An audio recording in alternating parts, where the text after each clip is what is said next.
কোনো কোনো বিড়ালের চোখে চশমা, আবার কোনোটার গায়ে বাহারি জামা। সবার কোলেই তাদের আদরের বিড়াল।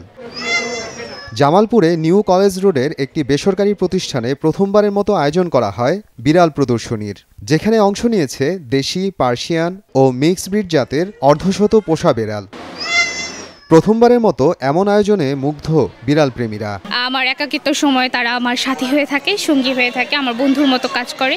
আমার অনেক ধরনের ডিপ্রেশন থাকে, ওদের সাথে মিশলে আমার ডিপ্রেশনগুলো চলে যায়। আমাদের ফ্যামিলিতে যখন কারোর মন খারাপ থাকে বা কেউ আনহ্যাপি থাকে, ও সবার মন ভালো করে দেয়। বিদেশি বিড়াল সবাই পছন্দ করে, অনেকে ঘরে রাখে, কিন্তু আমাদের সবচেয়ে অসহায় অবস্থা হলো দেশি বিড়ালগুলো এবং মিক্সড ব্রিডের যে বিড়ালগুলো, যে আমার কোলে আছে দেশি এবং ক্যালিকো মিক্সড ব্রিডের বিড়াল, এরা খুব অসহায় অবস্থায় পড়ে থাকে। যে এটা অনেকে খেলনা মনে করে নিয়ে বাসায় কয়েকদিন পালে, তারপরে বাসা মানে ছুঁড়ে ফেলে দেয়। খাবারের রিজিক করেই দিছে আল্লাহ, কাউরে না কারো কাছে পাঠিয়ে, তাই না?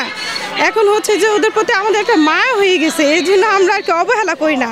সব পশু পাখিকেই আদর যত্ন করলে ওরা যত্ন সহকারে ওদের প্রতি একটা মায়া হয়ে যায়। ওদের অসুস্থ হলে, একটু কৃমি টিমি হলে, তারপর হচ্ছে ওদের ভ্যাকসিন দেওয়া যাচ্ছে এখানে, আবার এদের ফুড পাওয়া যাচ্ছে। প্রত্যেকটা বিড়ালকে দেখে আমার খুব আদর করতে ইচ্ছা করছে। আমার সন্তান সব বিড়ালগুলাই, আমার সন্তানটা একটু বেশি অ্যাগ্রেসিভ, কিন্তু ও আমার অনেক আদরের সন্তান।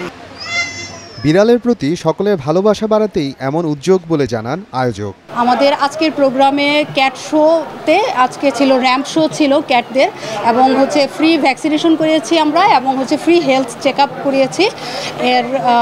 এই ধরনের প্রোগ্রামে স্বতঃস্ফূর্ত অংশগ্রহণে আমাদের অনুপ্রাণিত করেছে, এবং ভবিষ্যতেও আমরা এই ধরনের আয়োজন করব। প্রদর্শনী শেষে প্রতিষ্ঠানটির পক্ষ থেকে বিড়ালদের বিনামূল্যে ভ্যাকসিন প্রদান করা হয়েছে। সময় সংবাদ, জামালপুর।